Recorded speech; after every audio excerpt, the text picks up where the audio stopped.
안녕하세요. 형광펜 성경과 함께하는 성경 공부 오늘은 스바냐입니다. 스바냐는 이름 자체가 여호와께서 숨겨주시는 자라는 뜻인데 하박국은 하나님께서 포옹하신다라든지 뭐 나움이라는 것은 위로 그래서 좀 뭔가 말씀과 좀 이름이 맞았거든요. 근데 스바냐는 약간 반대의 느낌이 있죠. 바로 앞에 성경책이었던 하박국 그것을 좀 더 다시 얘기를 하자면은 똑같이 스바냐서처럼 유다에 대한 멸망을 얘기하지만 좀 더 집중적으로 얘기했던 게 유다를 멸망시키러 왔던 갈대아인의 멸망도 얘기를 해요. 근데 스바냐서는 유다가 왜 멸망당해야 되는지, 유다가 어떻게 멸망당할 건지를 그냥 좀 구체적으로 또 집중적으로 얘기를 하는 게 스바냐서입니다. 같이 볼게요. 아몬의 아들 유다 왕 요시아의 시대에 스바냐에게 임한 여호와의 말씀이라. 스바냐는 히스기야의 현손이다. 그러니까 현손이면 4대째의 위의 사람을 얘기하거든요. 히스기야 왕과 연관이 된 왕족입니다. 아마리아의 증손이고 그다리아의 손자고 구시의 아들이었더라. 이렇게 4대까지 언급을 하는 이유는 히스기야까지 연결을 하려고 하는 것 같아요. 유다에 대한 멸망의 메시지를 전하려면 물론 하나님의 선지자들은 이렇게 말씀을 전할 수 있지만 근데 듣는 사람들이 별것도 아닌 사람이 말하면 안 들으려고 하거든요. 이때 당시에 같이 활동했던 동시대 선지자들은 예레미야라든지 나훔, 하박국이 있었습니다. 근데 그들 얘기보다 왕족에게서 나오는 하나님의 얘기를 그 지도자급들이 더 잘 들을 거 아니에요. 그래서 스바냐라는 사람을 하나님께서 선택을 했던 것 같습니다. 여호와께서 가라사대 내가 지면에서 모든 것을 진멸하리라. 내가 사람과 일단은 여기 진멸하다라는 단어가 창세기 6장 7장에 나오는 단어예요. 노아의 홍수 때 사용됐던 단어입니다. 그래서 이 뒤에 내용도 좀 비슷한데 사람, 짐승 이거 멸해지는 것, 또 공중의 새와 바다의 고기와 거치게 하는 것과 악인들을 아울러 진멸할 것이다. 내가 사람을 지면에서 멸하리라. 나 여호와의 말이니라. 노아의 홍수와 굉장히 비슷한 내용이 나오고 있죠.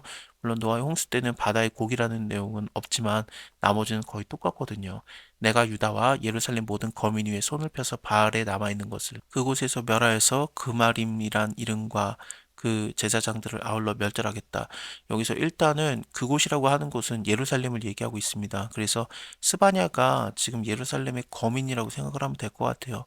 당연히 왕족이니까 예루살렘에 살았던 것 같고 또 그마림이라는 게 뭐냐면은 이게 케마림이라는 그 발음에서 나온 건데 바알 신을 숭배하는 제사장들의 칭호였습니다. 그래서 여기 위에 바알이 남아있다라고 했고 또 그마림이라는 이름이 나오는 걸 통해서 볼 때 바알 신을 숭배하는 제사장들이 예루살렘에 같이 있었던 거죠. 그 제사장들을 아울러 멸절하며 무릇 지붕에서 하늘의 1월 성신에게 경배하는 자, 1월 성신 하늘의 해와 달과 별에게 경배하는 자들인데 이것도 가나안의 풍습 중에 하나인 그 풍요의 신 바알 신을 숭배하는 방법 중에 하나거든요. 이렇게 경배하고 여호와께 맹세하면서 말감을 가리켜 맹세하는 자. 말감은 여러 가지 의견이 있는데 아마도 암몬 족속의 우상이었던 밀곰을 가리켜 얘기하는 것 같습니다. 그 밀곰을 가리켜서 맹세하는 자와 여호와를 배반하고 쫓지 아니한 자와 여호와를 찾지도 아니하고 구하지도 아니한 자를 멸절하리라. 이런 식으로 얘기가 나오는 걸 통해서 보면 굉장히 우상 숭배가 들끓는 것 같은데 근데 다시 한번 생각을 해보면은 이때가 요시야 시대예요. 요시야는 하나님한테 정말 잘했던 왕입니다. 종교개혁을 일으켰던 왕이거든요. 히스기야 때 좀 괜찮았다가 히스기야 바로 아래였던 므낫세 때 그때 너무나도 많은 우상이 들끓었고 하나님께서 유다를 멸하시기로 마음을 먹으셨고 그때 요시야 왕이 일어난 건데 요시야는 므낫세가 섬겼던 모든 그런 우상들을 다 없앴어요. 그래서 좀 잘하려고 했고 유월절을 처음 지킨 왕이기도 합니다. 이거는 다윗 때도 안 일어났던 일이라고 분명히 성경에 기록을 하거든요. 참 잘했던 왕이긴 합니다만, 하지만 완전한 종교 청결? 그거를 이루지는 못했던 것 같아요. 그래서 이런 예루살렘 안에 이런 신들을 섬기는 것들이 계속 있었던 것 같습니다. 특히나 고위간직자들을 중심으로 이런 일이 일어났던 것 같아요. 그거에 대한 내용은 앞으로 계속 나옵니다. 주 여호와 앞에 잠잠할지어다. 이는 여호와의 날이 가까웠으므로 여호와가 희생을 준비하고 여기서 여호와의 날이 가까웠다라든지 14절에서도 여호와의 큰 날이 가깝도다.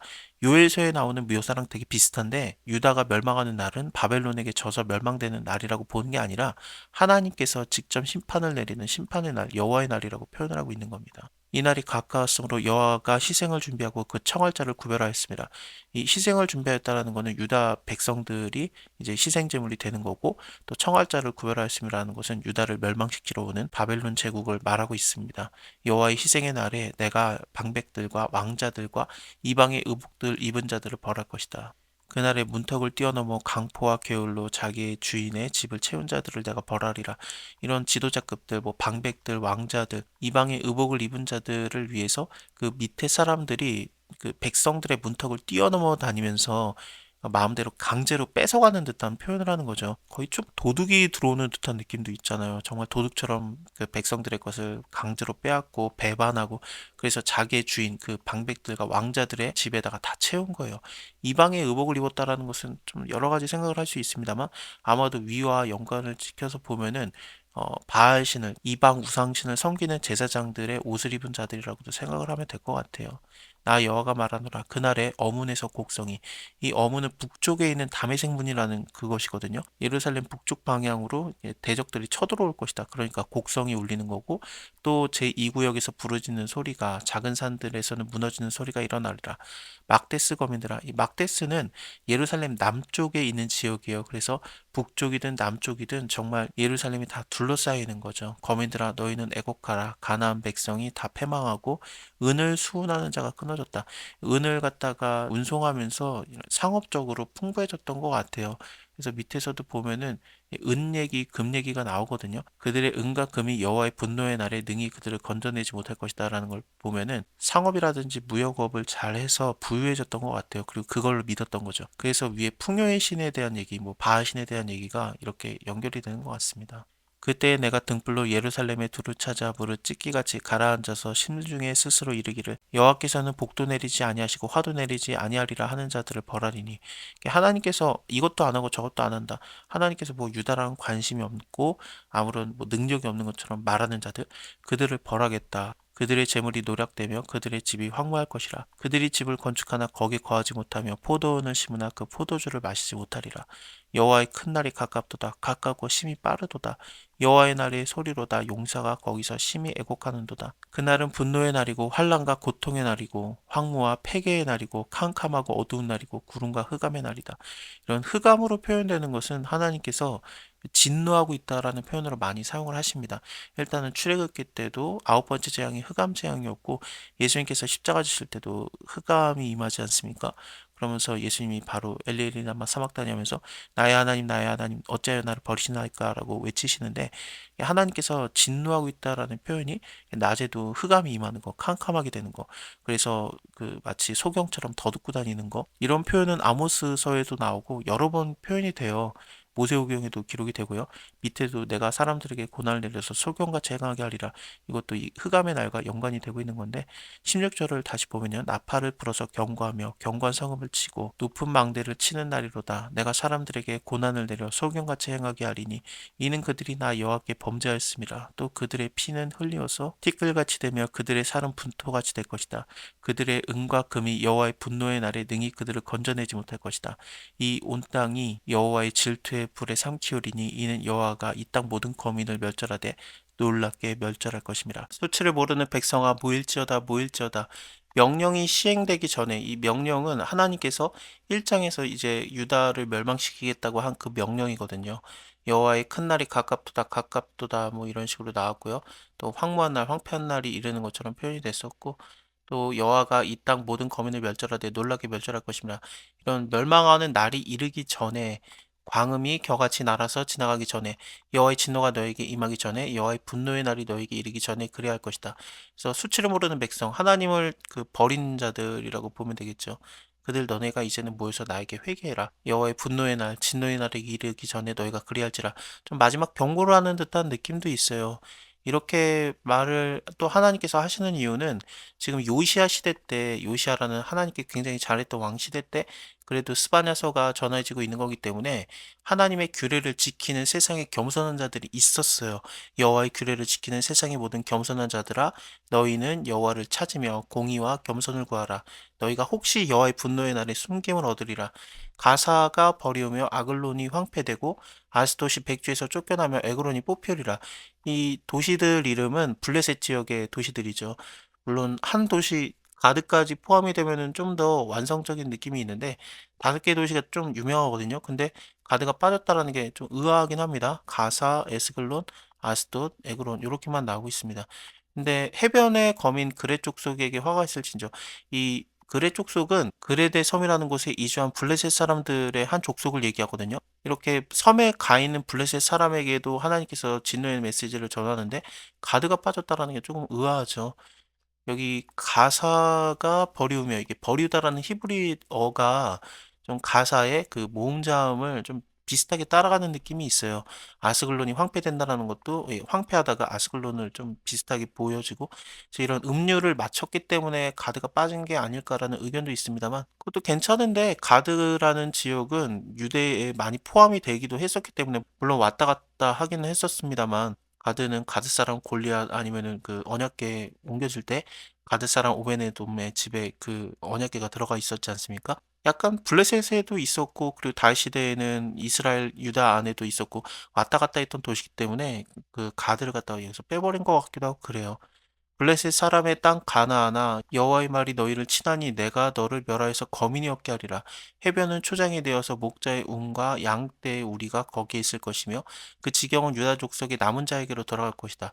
이 유다 족속의 남은 자라는 게 누군지 여러 가지 의견이 있는데 밑에 나오는 그들의 하나님 여호와가 그들을 건거해서 그 사로잡힘을 돌이킬 것임이라 그래서 뭔가 포로에서 다시 돌아온 자들이 유다 족속의 남은 자가 아닐까라는 그런 해석이 가능할 것 같습니다. 그들이 거기서 양떼를 먹이고 저녁에는 아스글론 집에 누우리니 이는 그들의 하나님 여호와가 그들을 권고하여서 그 사로잡힘을 돌이킬 것입니다. 그래서 이 해변은 초장이 된다. 블레셋이 해변을 끼고 있는 나라잖아요. 그래서 그들의 그 지역이 초장이 된다. 그래서 목자의 목초지라고 보면 되는데 양떼가 거기서 먹을 것이다. 이런 것은 양떼가 거기 있다라는 것은 농사를 짓지도 않는 그런 버려진 땅을 생각할 수도 있거든요. 그래서 블레셋 나라가 완전히 멸망된다라는 얘기를 하는 겁니다. 유다가 멸망당할 때 그 주변에 있던 블레셋에 대한 멸망도 함께 얘기하고 있고 그리고 또 주변 국가 중에 하나인 모압과 암몬 자손에 대한 얘기도 하나님께서 하시고 있거든요. 내가 모압의 회방과 암몬의 후욕을 들었다. 후욕이라는 게 그 비방하는 소리 뭐 그런 겁니다. 그들이 내 백성을 회방하고 스스로 커서 그 경계를 침범하였느니라. 이스라엘 유다가 힘들 때마다 모압과 암몬 자손이 자꾸 쳐들어와서 그 경계를 침범하고 그랬던 거에 대해서 하나님께서 내가 이거에 대해서 듣고 있었다. 그러니까 내가 너희를 멸망시키겠다라는 메시지가 전해지고 있어요. 그러므로 만군의 여호와 이스라엘의 하나님이 말하노라. 내가 나의 삶을 두고 맹세하노니 장차 모압은 소돔 같으며 암몬은 고모라 같을 것이다. 이 소돔과 고모라 같을 것이다라는 것을 모압과 암몬 자손에게 하는 거는 굉장히 민첩한 연관이 있습니다. 왜냐하면 창세기에서 아브라함의 조카였던 롯이 그 소돔과 고모라 땅에 거하고 있을 때 그때 하나님께서 소돔과 고모라를 멸망시켰잖아요. 그때 아브라함을 생각하사 롯의 가족을 다 이끌어내셨는데 그때 도망 나와서 롯이 그 딸들과 함께 동침하여서 낳은 자손들이 모압과 암몬 자손이에요. 그래서 원래 하나님께서 아브라함을 생각하지 않고 그냥 롯을 멸망시켰다라면은 그냥 소돔과 고모라가 멸망당할 때 함께 멸망당했던 게 맞는데 근데 이끌어내줬더니 오히려 그 친척이 되는 나라 유다를 비방하고 그랬던 거, 그리고 또 경계를 침범했던 거, 이런 소리를 하나님께서 들으시고 또 안 거예요. 그렇기 때문에 너희가 소돔과 고모라 같이 멸망된다. 진레가 나며 소금 구덩이가 될 것이다. 영원히 황무하리니 나의 끼친 백성이 그들을 노력하며 나의 남은 국민이 그것을 기업으로 얻을 것이다. 그들이 이러한 일을 당할 것은 스스로 교만이 커서 만군의 여호와의 백성을 회방함이니라. 여호와가 그들에게 두렵게 되어서 세상의 모든 신을 쇠잔케 하리니 이방 모든 해변 사람들이 각각 자기의 처소에서 여호와께 경배하리라. 구스 사람들아, 구스는 남방 지역이죠. 남방에 있는 사람들에게도 하나님 말씀하시는데 다시 한번 생각해 보면은 여기 그 블레셋은 유다에서 서쪽 지역이고요. 그리고 모압과 암몬은 유다에서 동쪽 지역이에요. 그리고 구스는 남쪽 지역이고 바로 아수르 얘기가 나오는데 북방을 향해서 손을 폈다라고 하면서 북쪽 지역에 대한 얘기도 나오고 있죠. 그래서 유다를 중심으로 동서남북에 대한 멸망의 메시지가 다 전해지고 있는 겁니다. 12절을 다시 보면은 구스 사람아 너희도 내 칼에 사륙을 당할 것이다. 이게 굉장히 좀 짧게 나오고 남방에 대한 얘기는 또 북방에 대한 얘기는 여호와께서 북방을 향해서 손을 펴서 아수르를 멸하며 니느웨를 황무케 하여 사막같이 메마르게 하리니 각양 짐승이 그 가운데 때로 누울 것이며 당아와 고슴도치가 이 당아는 올빼미입니다. 이 올빼미랑 고슴도치가 그 기둥 꼭대기에 깃들 것이며 창에서 울 것이며 문턱이 적막하리니 백향목으로 지은 것이 벗겨졌습니다. 이는 깊은 성이라 염려 없이 거하며 심중에 이르기를 오직 나만 있고 나 외에 다른 이가 없다 하더니 어찌 이같이 황무하여서 들짐승에 엎드릴 곳이 되었는고 지나가는 자마다 취소하여 손을 흔들리로다. 패역하고 더러운 것, 이 패역하다라는 것은 배반하는 거, 하나님을 반역한 거 그런 거를 얘기하는 건데 더러운 거 포악한 그 서금은 화가 있을진저 당연히 이곳은 예루살렘을 얘기하고 있습니다. 그가 명령을 듣지 아니하고 교훈을 받지 아니하며 여호와를 의뢰하지 아니하며 자기의 하나님에게 가까이 아니하였다. 이 장에서도 하나님께서 원하셨던 것은 수치를 모르는 백성아 모일지어다 모일지어다 명령이 시행되기 전에 여호와의 진노가 너에게 임하기 전에 나에게로 와라라고 하나님께서 말씀을 하셨는데 여호와의 규례를 지키는 세상의 모든 겸손한 자들아 너희는 여호와를 찾으라 공의를 겸손하게 구해라라고 했는데 하나님께로 오는 자들, 하나님께로 가까이 하는 자들이 없었던 거죠. 의뢰하지도 않았고요. 그 가운데 방백들은 부르짖는 사자요. 그 재판장들은 이튿날까지 남겨두는 것이 없는 저녁 일이요. 선지자들은 위인의 경솔하고 간사한 자요. 그 제사장들은 성소를 더럽히고 율법을 범하였도다. 지도자, 재판장, 선지자들, 제사장들 전부 다 하나님의 뜻대로 행하는 자가 하나도 없어요. 그 중에 거하신 여호와는 의로우사 불의를 행하지 아니하시고 아침마다 간단 없이 간단 없다라는 것이 한 번도 끊어지지 않는 거, 빠트림이 없는 거. 그러니까 아침마다 빠트림 없이 자기의 공의를 나타내시거늘 불의한 자는 수치를 알지 못하는도다. 내가 열국을 끊어버렸으므로 그 망대가 황무하였고 이 망대가 황무하였다라는 거 그리고 열국이 끊어졌다라는 거는 이 장의 내용을 좀 생각을 해봐야 될 것 같은데 유다를 하나님께서 얘기를 한 다음에 바로 이어서 얘기했던 게 유다의 서편에 있던 블레셋의 멸망, 그 다음에 동편에 있던 모압과 암몬의 멸망, 그리고 남편에 있던 구스의 멸망, 북방에 있던 아수르의 멸망을 얘기하면서 유다를 둘러싼 동서남북 모든 나라들이 다 멸망당하는 걸 얘기했어요. 그렇게 생각을 해보면은 열국을 끊어버렸다라는 거는 유다 주변 모든 나라들을 끊어버렸으므로 그 망대가 황무하다. 아무도 유다를 도울 자가 없다라는 그런 느낌일 수도 있습니다. 물론 주변 나라들이 멸망당하는 이유는 그들 스스로의 죄들이 있었어요. 그래서 이런 일을 당하는 것은 교만하고 스스로 커서 만군의 여호와의 백성을 회방했기 때문에 멸망당한 건데 어쨌든 주변 나라도 다 멸망당했기 때문에 열국이 다 끊어졌고 그 망대가 황무해지는 거죠. 내가 그 거리를 비게 하였고 지나가는 자가 없게 하였으므로 그 모든 성읍이 황폐되며 사람이 없으며 거할 자가 없게 되었느니라. 내가 이르기를 너는 오직 나를 경외하고 교훈을 받으라. 그리하면 내가 형벌을 내리기로 정하였기는 하였으나 너의 거처가 끊어지지는 아니하리라 하였으나 그들이 부지런히 그 모든 행위로 더럽게 하였느니라. 나 여호와가 말하노라. 그러므로 내가 일어나서 벌할 날까지 너희는 나를 기다려라. 내가 뜻을 정하고 나의 분함과 모든 진노를 쏟으려고 나라들을 소집하고 열국을 모으리라. 온 땅이 나의 질투의 불에 소멸되리라. 1장에서도 하나님의 진노의 불이 쏟아진다. 이 온 땅이 여호와의 질투의 불에 삼키우리니 이는 여호와가 이 땅의 모든 거민을 멸절하되 놀랍게 멸절할 것이라라고 했는데 이 여호와의 분노가 쏟아지는 날, 여호와의 질투의 불에 모든 게 삼켜지는 날이 3장에서도 다시 한번 얘기가 나오고 있습니다. 그때 내가 열방의 입술을 깨끗하게 하며 그들로 다 나 여호와의 이름을 부르며 일심으로 섬기게 하리니 내가 구하는 백성들 곧 내가 흩은 자의 딸이 구스 하수 건너편에서부터 예물을 가지고 와서 내게 드릴 것이다. 다 흩어졌다가 돌아올 거라고도 하나님께서 말씀을 하셨거든요. 2장 7절을 보면은 하나님 여호와가 그들을 권고하여서 그 사로잡힘에서 돌이킬 것임이라고 하면서 뭔가 흩어졌다가 다시 돌아올 것 같은 그런 메시지도 있었는데 유다의 멸망을 인해서 다 흩어졌다가 그 흩어진 장소에서 하나님을 기억하고 하나님을 의지하고 다시 돌아와서 하나님을 예배하는 그런 약속이 드러나고 있는 겁니다. 그날에 네가 나에게 범죄한 모든 행위로 인해서 수치를 당하지 아니할 것은 그때 내가 너희 중에 교만하여 자랑하는 자를 제하여 이 자랑하는 자를 제하였다라는 게 유다 사람이 교만했기 때문에 자랑하고 있는 거 그것을 하나님께서 제했다라고도 볼 수 있지만 이전과 연관을 시키면은 유다가 이 다른 나라 10절에서는 모압과 암몬 자손에 대한 얘기로 나오고 있는데 교만이 스스로 커서 만군의 여호와의 백성을 회방하고 있던 나라가 있었거든요. 그런 걸 생각할 때 하나님의 백성들을 포로로 끌어가던 그 대적들을 하나님이 제하여 버리겠다라는 느낌도 있습니다. 너로 나의 성산에서 다시는 교만하지 못하게 할 것임이라. 내가 공고하고 가난한 백성을 너희 중에 남겨두리니 그들이 여호와의 이름을 의탁하고 보호를 받을 것이다. 이스라엘의 남은 자는 악을 행하지 아니하며 거짓말을 하지 아니하며 괴율한 혀가 없으며 먹으며 누우나 놀라게 할 자가 없으리라. 시온에 따라 노래할지어다. 이스라엘아 기쁘게 부를지어다.